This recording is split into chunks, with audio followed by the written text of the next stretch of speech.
আপনার বাসার electricity bill অথবা বিদ্যুৎ বিল কিভাবে আপনার হাতে থাকা মোবাইল ফোনটির মাধ্যমে পরিশোধ করবেন, এ টু জেড পুরো বিষয়টা আজকের ভিডিওটিতে আলোচনা করব।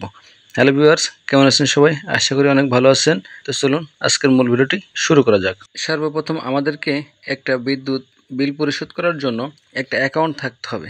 সেটা হয়তো বা বিকাশ কিংবা রকেটে।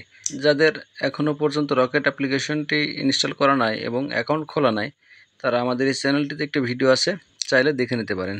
সর্বপ্রথম আমরা আমাদের মোবাইলে থাকা রকেট অ্যাপ্লিকেশনটি ওপেন করব। তো সেখান থেকে দেখতে পাচ্ছেন নিচে অনেকগুলো মেনু রয়েছে এবং পে বিল নামে একটা অপশন আছে, সেটার উপর একটা ক্লিক করব। এখান থেকে পে বিলের উপর ক্লিক করার পর উপরে দেখতে পাচ্ছেন একটা সার্চ বার রয়েছে। তো সেখানে আমি লিখব PALL, যেহেতু আমি পল্লী বিদ্যুতের বিলটি পরিশোধ করব।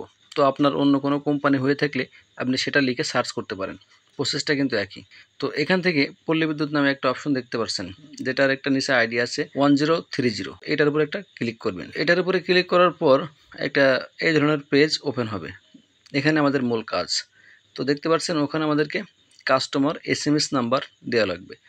তো আমরা বিদ্যুৎ বিলের কপি থেকে যেখানে কাস্টমার SMS নাম্বারটি আছে, তো বিদ্যুৎ বিলের কপিতে দেখতে পারবেন 3-4টি স্তরে আপনার এই নাম্বারগুলো থাকবে।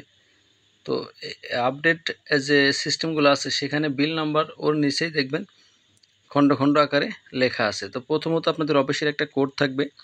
তো তারপরে আপনার যে অ্যাকাউন্ট নাম্বার, অর্থাৎ আপনার যে বই নাম্বার অথবা হিসাব নাম্বার আছে, এই দুইটা থাকবে।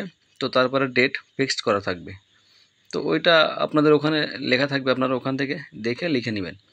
তো ওটা লেখার পরে নিচের থেকে দেখতে পাচ্ছেন বিল মান্থ, অর্থাৎ কোন মাসের বিলটা পে করতে চাচ্ছেন সেটা সিলেক্ট করবেন এবং তার পরবর্তীতে বিলিং ইয়ার।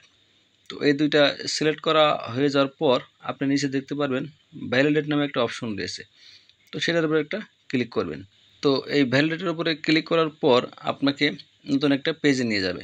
সেখানে দেখাবে আপনার টোটাল বিলটি কত। আপনি সেম এই টাকার অ্যামাউন্টটি আপনি আপনার বিলের কপির সাথে মিলিয়ে নেবেন। দেখবেন ওখানে আর এখানে কিন্তু অ্যাডজাস্ট থাকবে, একই থাকবে। তো তারপর আপনি এখান থেকে ওকের উপর একটা ক্লিক করবেন। ওকের উপরে ক্লিক করার পর আপনার কাজটি কিন্তু শেষ। এখান থেকে আপনাকে রকেটের যে পিনটি আছে, এই পিনটি আপনাকে প্রবেশ করা লাগবে। তো আমি সিকিউরিটি পারপাসে পিনটি প্রবেশ করিয়ে আর নিচে যে অপশনটি টাব বার রয়েছে এখানে আমি চেপে ধরে রাখবো। অর্থাৎ এটা চেপে ধরে রাখার পর কিন্তু আমার বিলটি পরিশোধ হয়ে যাবে। সর্বশেষ আপনি যখন পিনটি দিয়ে ভেরিফাই করবেন, তখন আপনি আপনার বিলের অ্যাকাউন্ট নাম্বার, ইয়ার এবং মান্থ, এই তিনটা জিনিস ভালোভাবে দেখে নেবেন। নিয়ে তারপরে এখান থেকে পিন দিয়ে আপনি ভ্যালিডিটির উপরে ক্লিক করে ওকে করে দিবেন। তাহলে দেখতে পারবেন আপনার বিলটি কিন্তু পরিশোধ হয়ে যাবে। তো আমি আমার অ্যাপসের মাধ্যমে অ্যাপসের যে মিনি স্টেটমেন্ট নামে একটা অপশন আছে, সেখানে আমি আসলে বিলটি পরিশোধ করলাম, সাকসেসফুল হলো কিনা সেটা কিন্তু আমি চেক করে নিতে পারবো। তো এর জন্য এই যে উপরে দেখতে পাচ্ছেন প্রোফাইল একটা আইকন, এটার উপর একটা ক্লিক করবেন এবং এখান থেকে মিনি স্টেটমেন্ট, এটার উপর একটা ক্লিক করবেন। তো মিনি স্টেটমেন্টের উপর ক্লিক করার পর দেখতে পাচ্ছেন আমার কিন্তু একটা ট্র্যাকিং আইডি সহ আমাকে পে বিল পল্লী বিদ্যুৎ টু এমন লেখাটি দেখাচ্ছে এবং সাকসেস দেখাচ্ছে, বিল পে টু পল্লী বিদ্যুৎ, এটা কিন্তু কমপ্লিট হয়ে গেছে।